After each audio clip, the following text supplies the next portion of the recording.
प्यारे बच्चों, मैं अहमद तंजीम MSI इंटर कॉलेज गोरखपुर से आज फिर आपके समक्ष कक्षा 11 विषय जीव विज्ञान का अध्याय 18 जो कि शरीर द्रव तथा परिसंचरण है का भाग 2 लेकर प्रस्तुत हुआ हूँ। बच्चों, इससे पहले हमने अपने इस अध्याय में भाग 1 देखा है और भाग 1 में हमने रुधिर के बारे में जाना है और रुधिर स्कंदन की प्रक्रिया को देखा है, साथ ही रक्त समूह, ऊतक द्रव तथा लसिका को देखा है। आज अपने इस भाग 2 में हमको मानव परिसंचरण तंत्र देखना है, साथ ही हृदय का डिटेल स्ट्रक्चर, हृदय चक्र, कार्डियक साइकिल और विद्युत हृदय लेख देखना है। और भाग 2 के अंत में द्विसंचरण, हृदय क्रिया का नियमन तथा परिसंचरण में विकृतियां, इनको देखा जाएगा। तो बच्चों, आज का ये भाग शुरू करते हैं, लेकिन इससे पहले कि हम इस मानव परिसंचरण तंत्र को देखें, आइए पहले बात करते हैं परिसंचरण पथ की, जो जीवों के विभिन्न वर्गों में पाए जाते हैं। बच्चों, अगर हम आर्थ्रोपोडा तथा मोलस्का इनकी बात करें तो इनमें खुला परिसंचरण तंत्र यानी ओपन सर्कुलेटरी सिस्टम पाया जाता है, जिसमें प्रवाहित होने वाले द्रव को हीमोलिम्फ कहा जाता है। और इन जीवों में हृदय द्वारा हीमोलिम्फ को वाहिकाओं में पंप किया जाता है और ये वाहिकाएं देह गुहा में खुलती हैं, तो इसलिए हीमोलिम्फ से भरी देह गुहा को हीमोसियोल कहा जाता है। और हीमोलिम्फ में जो वर्णक पाए जाते हैं जो श्वसन में सहायक हैं, वो हीमोसाइनिन तथा हीमोएरिथ्रिन जो इनके प्लाज्मा में घुले हुए होते हैं। और इस परिसंचरण तंत्र में रुधिर केशिकाएं यानी ब्लड कैपिलरीज नहीं पाई जाती। बच्चों, अगर हम एनेलिड तथा कशेरुकी जंतुओं की बात करें तो इनमें बंद परिसंचरण तंत्र पाया जाता है, जिसमें बहने वाले द्रव को रुधिर कहा जाता है। और इस तंत्र में हृदय से रक्त का प्रवाह एक दूसरे से जुड़ी रक्त वाहिनियों के जाल में होता है और रुधिर के अंदर हीमोग्लोबिन नामक वर्णक पाया जाता है जो श्वसन में सहायक होता है। और इस तंत्र में केशिकाएं भी पाई जाती हैं। यह तंत्र अधिक लाभदायक होता है क्योंकि इसमें रक्त प्रवाह आसानी से नियमित किया जा सकता है। बच्चों, ये जो बंद परिसंचरण तंत्र है, इनमें एकल तथा दोहरा परिसंचरण भी पाया जाता है। एकल परिसंचरण जिसमें हृदय में रक्त एक बार प्रवेश करेगा, जैसे मछलियों में हृदय 2 कक्षीय होता है, 2 चैम्बर्ड हार्ट, जिसमें एक अलिंद तथा एक निलय होता है। और मछलियों का हृदय ये अनऑक्सीकृत रक्त, डीऑक्सीजनेटेड ब्लड को बाहर पंप करता है, जो क्लोम यानी गिल्स में जाकर ऑक्सीकृत होता है और ऑक्सीकृत होकर शरीर के विभिन्न भागों में पहुंच के वहां ऑक्सीजन प्रदान करता है। शरीर के विभिन्न भागों से अनऑक्सीकृत रक्त हृदय में वापस आता है और इस प्रकार हृदय में अनऑक्सीकृत रक्त केवल एक बार प्रवेश करता है और ऐसे हृदय को शिरा हृदय या वेनस हार्ट कहा जाता है। दूसरे प्रकार का जो परिसंचरण जीवों में पाया जाता है वो दोहरा परिसंचरण, जो 2 प्रकार का होता है। एक अपूर्ण दोहरा परिसंचरण, दूसरा पूर्ण दोहरा परिसंचरण। अपूर्ण दोहरा परिसंचरण ये उभयचरों तथा सरीसृपों में पाया जाता है, मगरमच्छ को छोड़कर।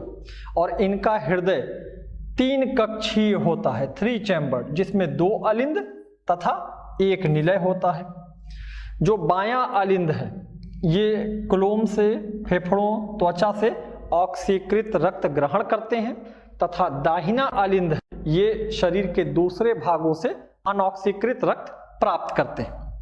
और निलय में ये दोनों प्रकार का रक्त, ऑक्सीकृत तथा अनऑक्सीकृत, ये मिश्रित होता है और मिश्रित होकर बाहर की ओर पंप किया जाता है। तो इस प्रकार के परिसंचरण को अपूर्ण दोहरा परिसंचरण कहा जाता है, क्योंकि निलय में ऑक्सीकृत और अनऑक्सीकृत रक्त मिश्रित हो जा रहे हैं। दूसरे प्रकार का दोहरा परिसंचरण जो मगरमच्छ पक्षियों तथा स्तनधारियों में पाया जाता है पूर्ण दोहरा परिसंचरण।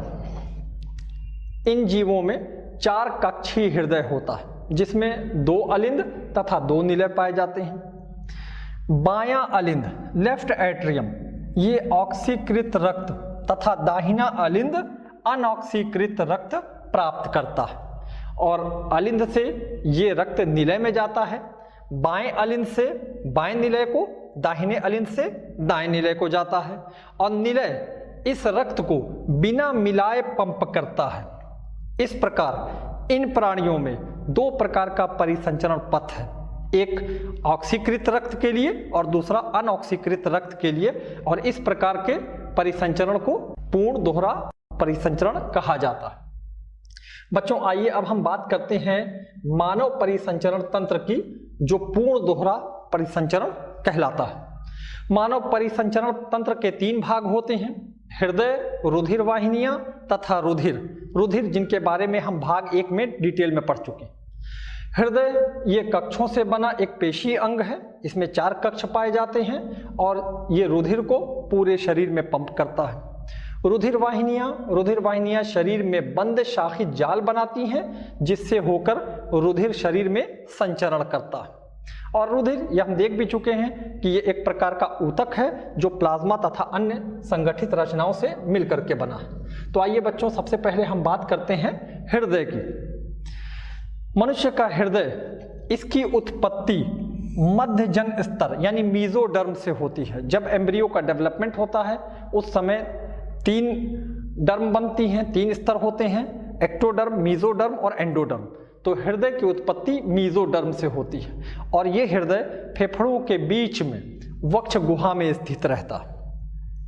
यह हृदय थोड़ा सा बाईं तरफ झुका रहता है तथा बंद मुट्ठी के आकार का होता है। यदि हम अपने बाएं हाथ की मुट्ठी को इस प्रकार बंद करें तो जो इसका आकार है वही हमारे हृदय का आकार होगा।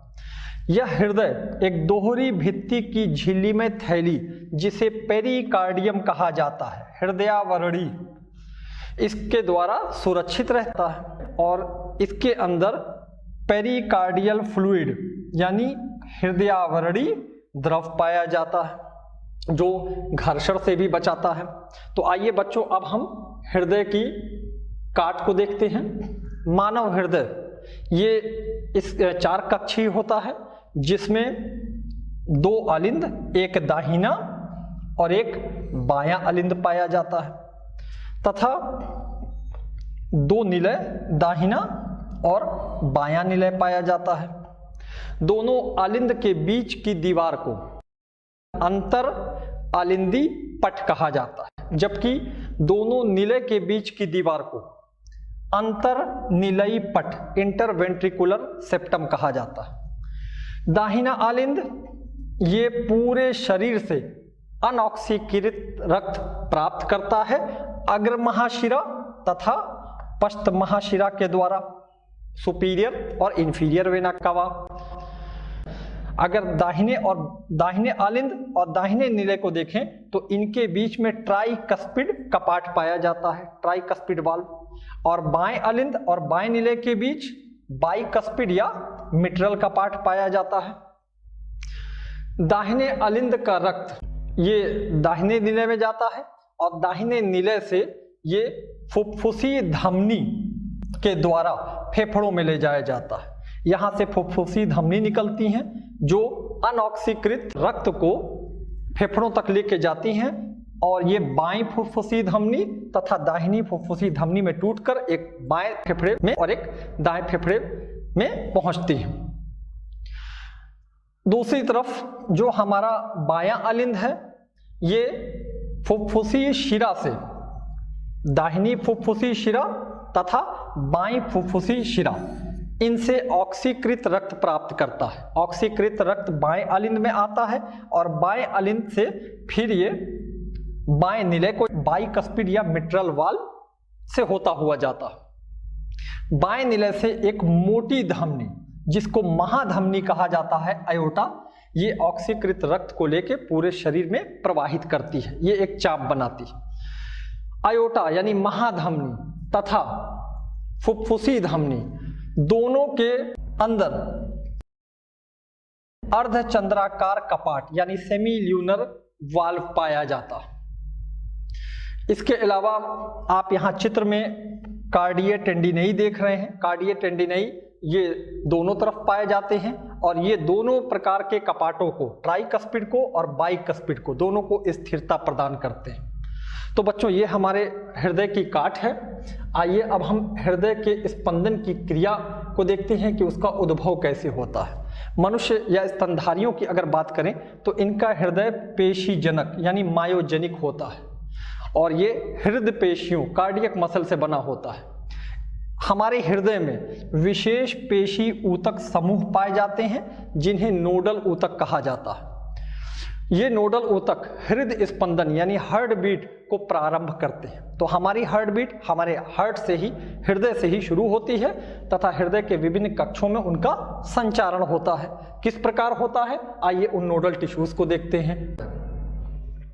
हृदय में पाए जाने वाले नोडल ऊतक, सबसे पहला शिरा अलिंद पर्व साइनोएट्रियल नोड, SA नोड, जो कि दाहिने अलिंद में ऊपर की ओर स्थित होता है। जहां पे ऊपरी महाशिरा आके खुल रही है उसके चारों ओर SA नोड पाया जाता है और इसको नेचुरल पेसमेकर भी कहा जाता है, क्योंकि इसी से स्पंदन की शुरुआत होती है, यही प्रारंभ करता है और हार्ट बीट इससे प्रारंभ होकर पूरे एट्रियम में, पूरे अलिंद में फैलती है, जिससे अलिंद का संकुचन होता है।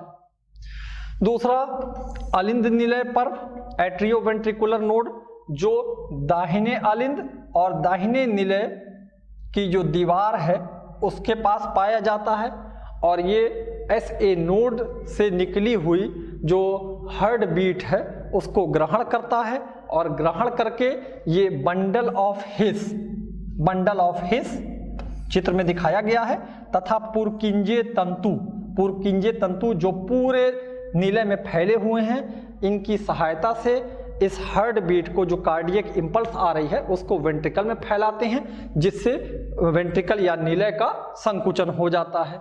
तो इस प्रकार ये नोडल टिश्यू हमारे हृदय के कार्य करने में सहायक होते हैं।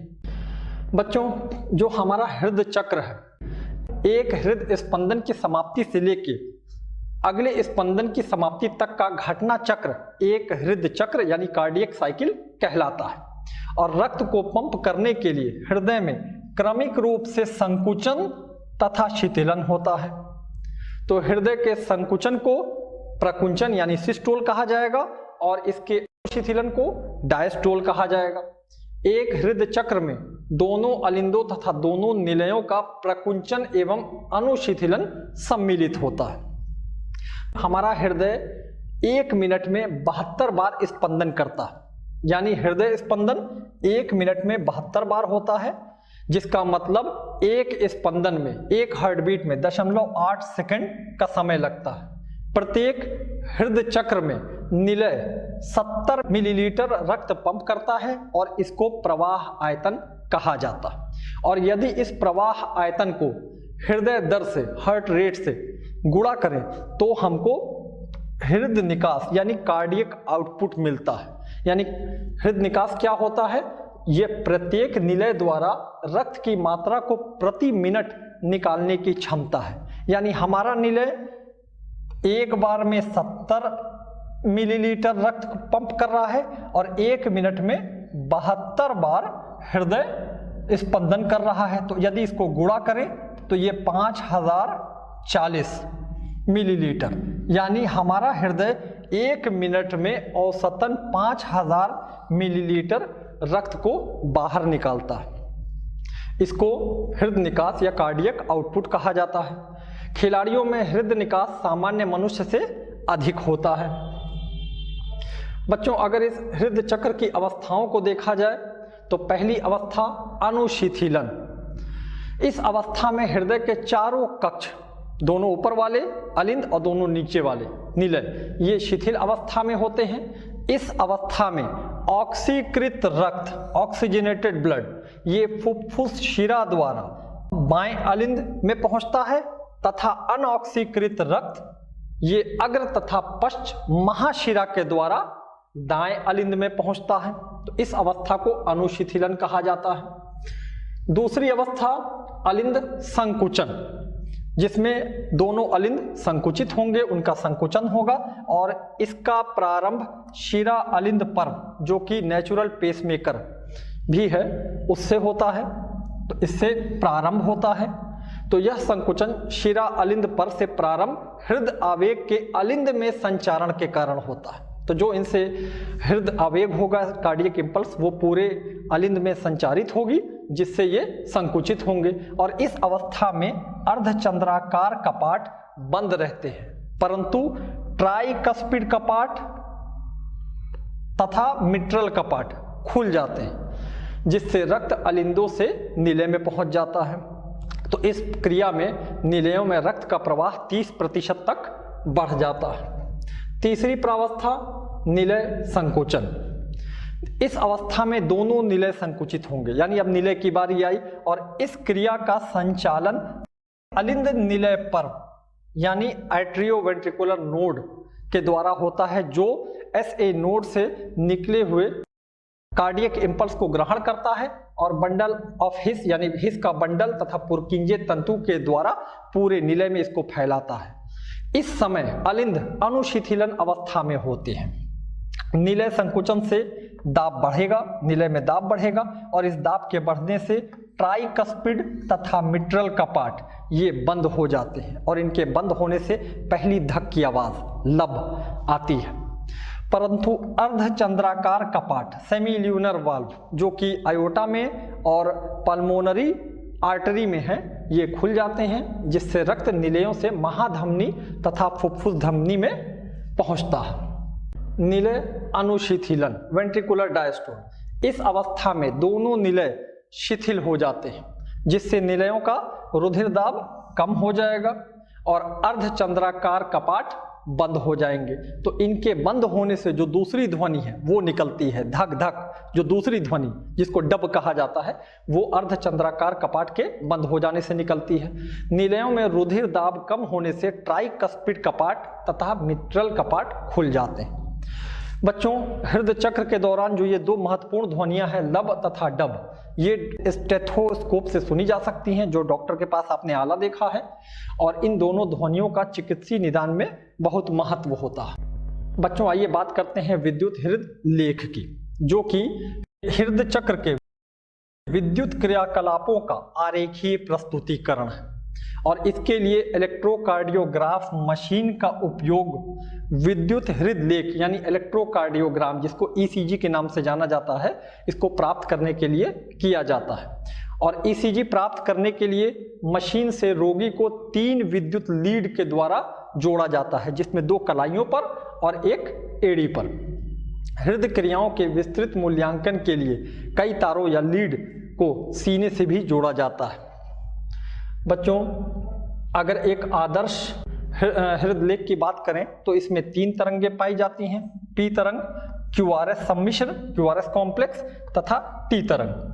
पी तरंग यह अलिंदों के संकुचन को दर्शाती है। चूंकि अलिंद को निलयों तक रक्त भेजना है, अलिंद की दीवारें पतली हैं तथा इनका ध्रुवीकरण बहुत कम होता है, जिससे ये वेव छोटी दिखाई देती है। क्यूआरएस सम्मिश्रण यह निलय के संकुचन को दर्शाता है, यानी निलय का ध्रुवीकरण है।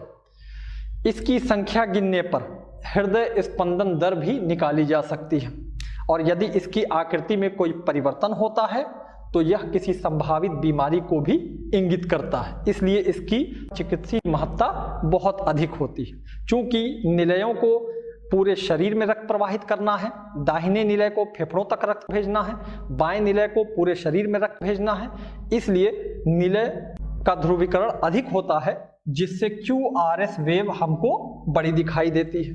तीसरा टी तरंग, और यह तरंग निलय का उत्तेजना से सामान्य अवस्था में वापस आने को दर्शाती है, जिसको यहाँ टी के द्वारा दर्शाया गया है। बच्चों, मनुष्य में जो परिसंचरण है वो द्विसंचरण या डबल सर्कुलेशन कहलाता है। मनुष्य में रुधिर परिसंचरण के 2 पथ होते हैं, जिसमें रुधिर अनिवार्य रूप से एक निर्धारित मार्ग से रक्त वाहिनियों से बहता है। कौन कौन सी रक्त वाहिनियां? धमनी, धमनिकाएं, केशिकाएं, शिरा और शिराएं, इनसे होकर के बहता है। धमनी वो रक्तवाहिनियां हैं जो रक्त को हृदय से दूर लेकर जाएंगी। शिरा वो रक्तवाहिनियां हैं जो रक्त को हृदय की तरफ लेके आएंगी। और ये धमनियां जब ऊतकों तक पहुंचती हैं तो वहां जाकर ये धमनिकाओं में टूटती हैं, और धमनिकाएं फिर केशिकाओं में टूटती हैं, और केशिकाओं और ऊतकों के बीच में पदार्थों का आदान प्रदान होता है। फिर ये केशिकाएं मिलकर शिरा बनाती हैं, और ये शिरा फिर बड़ी शिराएं बनाती हैं जो वापस हृदय में आ जाती हैं। तो इनका मार्ग निर्धारित होता है। और चूंकि मनुष्य में जो परिसंचरण है इसमें दो पथ है, एक फुफ्फुसी परिसंचरण तथा दूसरा दैहिक परिसंचरण। फुफ्फुसी परिसंचरण जिसमें दाहिने नीले से अनऑक्सीकृत रक्त ये फेफड़ों को जाता है, और फेफड़ों में ऑक्सीकृत होकर ये पल्मोनरी शिरा के द्वारा बाएं अलिंद में पहुंचता है। इस फेफड़ों तथा हृदय के बीच के परिसंचरण को फुफ्फुसी परिसंचरण कहा जाता है। दूसरा परिसंचरण दैहिक परिसंचरण, जिसमें बायां अलिंद ये अयोटा के द्वारा ऑक्सीकृत रक्त को पूरे शरीर में प्रवाहित करता है, और शरीर में ऑक्सीजन पहुंचने के बाद अनऑक्सीकृत रक्त महाशिरा द्वारा दाहिने अलिंद में पहुंचा दिया जाता है। इस परिसंचरण को दैहिक परिसंचरण कहा जाता है, जो हृदय तथा शरीर के अंगों के बीच का परिसंचरण पथ है। चूंकि मनुष्यों में दो तरह के परिसंचरण पथ पाए जा रहे हैं, और साथ ही रक्त दो बार हृदय में प्रवेश करता है। एक चक्र अगर देखें, यहां से शुरू करें तो रक्त एक बार प्रवेश किया, फिर दोबारा प्रवेश किया। तो चूंकि दो बार प्रवेश कर रहा है तो इस प्रकार के परिसंचरण को द्विसंचरण या डबल सर्कुलेशन कहा जाता है। बच्चों, जो हमारी धमनी और शिराएं हैं, धमनी जो रक्त को हृदय से दूर लेकर जा रहे हैं, और शिरा जो रक्त को हृदय की ओर लेके आ रहे हैं, ये मूल रूप से तीन परतों की बनी होती हैं। जो इसमें सबसे अंदर की परत है अंतः स्तर कंचुक, जिसे ट्यूनिका इंटीमा कहा जाता है, ये शल्की ऊतकों से बनी हुई परत है। बीच की परत मध्य कंचुक ट्यूनिका मीडिया, जो चिकनी पेशियों एवं लचीले रेशों से युक्त मध्य परत है। और शिराओं में यह स्तर पतला होता है, इसीलिए शिराओं में जो अवकाशिका है ल्यूमेन, ये चौड़ा होता है। बाह्य कंचुक सबसे बाहरी परत ट्यूनिका एक्सटर्ना, जो कोलेजन रेशे से युक्त बाह्य परत होती है। बच्चों, ये धमनियां हमारे शरीर की गहराइयों में पाई जाती हैं, और इनमें रुधिर दाब अधिक होता है। जबकि शिराएं, ये शिराएं आपके हाथों के ऊपर भी दिखाई देंगी, और ये हमारे शरीर की सतहों के नीचे पाई जाती हैं। और अधिकतर धमनियां ऑक्सीकृत रक्त लेकर जाती हैं, केवल पल्मोनरी को छोड़कर। शिरा अधिकतर अनऑक्सीकृत रक्त लेकर जाती हैं, केवल पल्मोनरी शिरा को छोड़कर। बच्चों, हमारे परिवहन तंत्र में एक अनूठा तंत्र भी पाया जाता है, जिसे यकृत निवाहिका तंत्र कहते हैं। यह आहार नाल तथा यकृत के बीच में पाया जाता है। आहार नाल के विभिन्न भागों से अशुद्ध रक्त लाने वाली समस्त शिराएं मिलकर एक बड़ी शिरा बनाती हैं, और इस शिरा को यकृत निवाहिका शिरा यानी हिपैटिक पोर्टल वेन कहते हैं। अधिकतर जो शिराएं होती हैं वो सीधे महाशिरा से मिलते हुए हृदय में जाती है, परंतु ये शिरा यकृत निवाहिका शिरा, ये शिरा सीधे निम्न महाधमनी में ना जाकर के यकृत में पहुंचती, और यकृत की कोशिकाएं आवश्यकता से अधिक पचे हुए भोजन को इस शिरा के रुधिर से ग्रहण कर लेती हैं, और इस तंत्र को यकृत निवाहिका तंत्र कहा जाता है।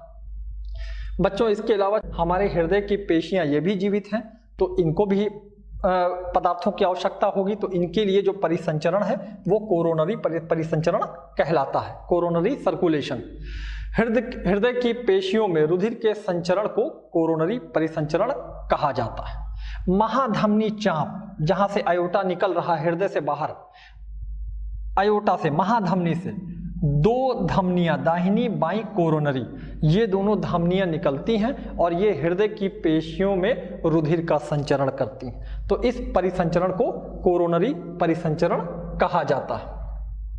बच्चों, जो कार्डियक एक्टिविटी है इसका नियमन अंतरिम होता है, जो हम देख भी चुके हैं, चूंकि ये नोडल ऊतकों यानी विशेष पेशी ऊतकों के द्वारा होता है, इसीलिए हमारे हृदय को पेशी जनक यानी मायोजेनिक भी कहा जाता है। परंतु मेड्यूला ऑब्लोंगेटा के विशेष तंत्रिका केंद्र हृदय की क्रियाओं को संयमित कर सकते हैं। तो हमारे मेड्यूला ऑब्लोंगेटा में कुछ विशेष तंत्रिका केंद्र हैं जो हमारे हृदय की क्रियाओं को बढ़ा सकते हैं, घटा सकते हैं, यानी संयमित कर सकते हैं। और ये कैसे करेंगे? ये स्वायत्त तंत्रिका तंत्र यानी ऑटोनॉमिक नर्वस सिस्टम की सहायता से करेंगे। आइए बच्चों देखते हैं कि ऑटोनॉमिक नर्वस सिस्टम जिसमें दो प्रकार की तंत्रिकाएं होती हैं, एक अनुकंपी और एक परानुकंपी। तो ये किस प्रकार से हृदय को नियमित कर रहा है? अनुकंपी तंत्रिकाओं यानी सिंपैथेटिक नर्व जो मेड्यूला ऑब्लोंगाटा से आ रही हैं, इनसे प्राप्त तंत्रिका संकेत हृदय स्पंदन को बढ़ा देते हैं तथा निलयी संकुचन को सुदृढ़ बनाते हैं। इससे हृदय निकास यानी कार्डियक आउटपुट बढ़ जाता है। दूसरी तरफ परानुकंपी तंत्रिकाएं, ये इनके संकेत, तंत्रिका संकेत हृदय स्पंदन को कम करते हैं जिससे हृदय निकास कम हो जाता है। इसके अलावा अधिवृक्क अंतस्था जो एड्रिनल मेड्यूला, इसके हार्मोन्स भी हृदय निकास को बढ़ा सकते हैं। बच्चों आइए अब बात करते हैं परिसंचरण की विकृतियों की। पहला, उच्च रक्तदाब अथवा अधिक तनाव, हाई ब्लड प्रेशर और हाइपरटेंशन। इस अवस्था में रक्तचाप सामान्य, जो कि सामान्य 120/80 होता है, इससे अधिक होता है। ये जो इसमें 120 है ये प्रकुंचन दाब है, सिस्टोलिक प्रेशर, जिस वक्त हृदय पंप कर रहा है। और 80 अनुशिथिलन दाब, 80 मिलीमीटर ऑफ Hg, जिस वक्त हृदय अनुशिथिल अवस्था में। यदि किसी का रक्तदाब बार बार मापने पर भी 140/90 या इससे अधिक है तो वह अति तनाव से पीड़ित होता है।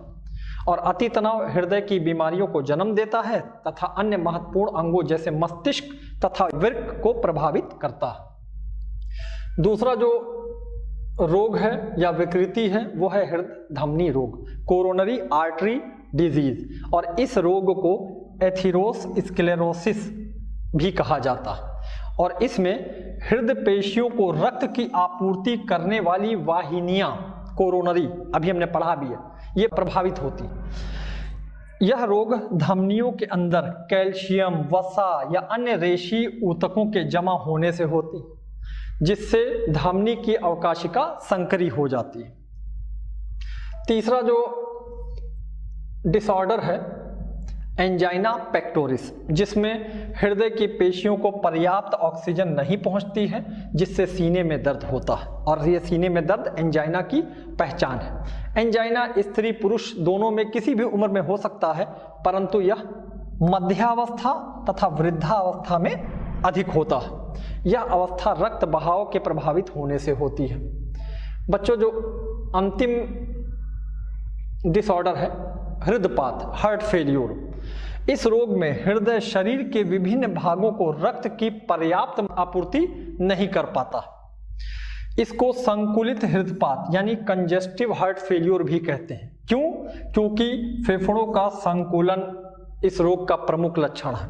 फेफड़ों में संकुलन हो जाएगा, कंजेशन हो जाता है। हृदपात, हार्ट फेल्यूर, ये हृदघात के समान नहीं होता, क्योंकि हृदघात में हृदय का धड़कना बंद हो जाता है, जबकि हृदपात में अपर्याप्त रक्त आपूर्ति से हृदय की पेशी क्षतिग्रस्त हो जाती है। तो बच्चों इस प्रकार हमारा ये भाग 2 अंत हो रहा है।